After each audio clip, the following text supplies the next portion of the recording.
have you on this particular episode of the Nigerian Bossman, and thank you for stopping by. If this is your first time, please go ahead, comment.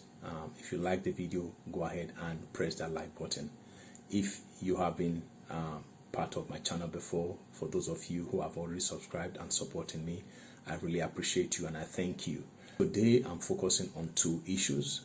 The first one is on the African continent, which is a general issue of the coup we have been experiencing for quite some time now. Since 2020 till date, we have witnessed 9 coups in former French colonies. I think if France is indeed serious in its relationship with its former colonies, it is time for Emmanuel Macron and and those in his cabinet to sit and ask themselves pertinent questions. Why has there been 9 coups in such a short period of time? If indeed the relationship with France has been very good, because what we have seen, the motivation for most of these coups is that many of these people still see that France as a puppeteer, basically standing with those who do their bid as against the desire of their people. And that's what we are seeing in Gabon right now. The resentment has been there for such a long time against Ali Bongo. You know that Ali Bongo came into power in 2009 after his father's death. His father, Omar Bongo, ruled Gabon right from its independence. 7 years after its independence, he stepped into power in 1967, and he ruled till 2009, when he suffered a cardiac arrest and he died. So he ruled for 42 years, and his son now, Ali Bongo, has been in power since 2009 till date, before this coup happened. So which means that a single family has been in power for 56 years, one single family. And if you also look at the former French colonies, this is a pattern where one family holds onto power, the father dies, transfers power to the son. We can see that in Togo. We also see the situation in Cameroon, where a single person has been in power to date. Equatorial Guinea is another situation. This is not, I'm not sure this was a former French colony, but we can also see this trend in Equatorial Guinea, where a single family has been in power for well over 30 years. So, the coup led by General Brice Oligui Nguema happened because the army, in his words, were not happy with the way the general elections turned out. According to the news report, just like in Nigeria, the election result was released midway, in the middle of the night, 2:30 Greenwich Mean Time. So which means I think around 3:30 local time. And even before the election, a curfew was set, the internet was shut down, and the opposition were given very unfavorable conditions, and much against the expectations of the people that the opposition will win. Opposition candidate Albert Ondo Osa will win. It turned out that Ali Bongo won with a landslide of 64.27%, and the people were not happy. And if you look at this particular coup, you will also see that the response of the people is just like what has happened in Niger, Burkina Faso, Guinea, Mali, and other nations that have had coup recently. The people have stood solidly with those who have brought about this coup. If the people indeed were happy with the situation, there's no way they would have a reason to support the junta. But they have stood to support them because they are fed up. How can a single family be in power since 1967? One single family. It's surprising, or I'll say it is not surprising, hearing the comment of the African Union chairman, Musa Faki Mahamat. In his words, he condemns the attempted coup. And I think that's the word or the expression that many of the nations are using right now, including Germany, the United States. Attempted coup. It's a coup. So you guys should take away that that expression, attempted coup. No one likes a coup. And for Ali Musa Faki Mahamat to say that they want to return to democratic constitutional rule.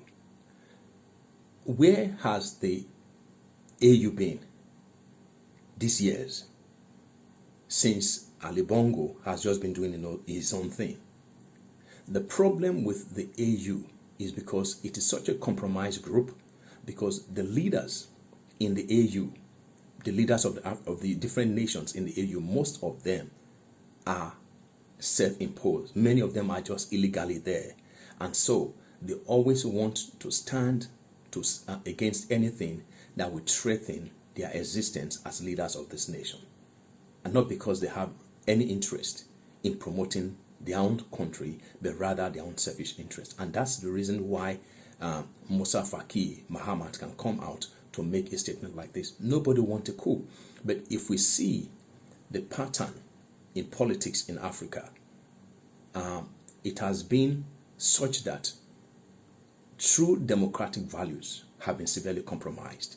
We have seen tyranny, we have seen nepotism, we have seen display of greed, affluence, robbery of the people's resources, while the people are left in penury. So in a situation like this, how can we talk about democracy? In my own opinion, democracy only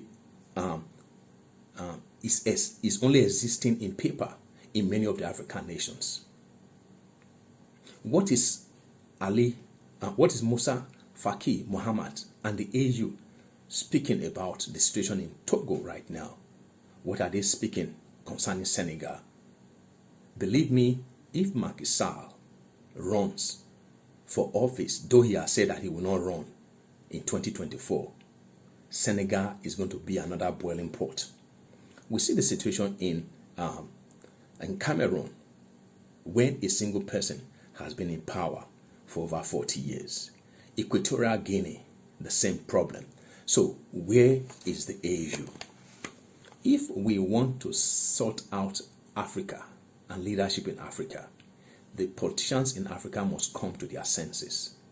And it is surprising that what the Western nations can never allow happen in their own country, they are now facilitating some of these things because of their own selfish interest.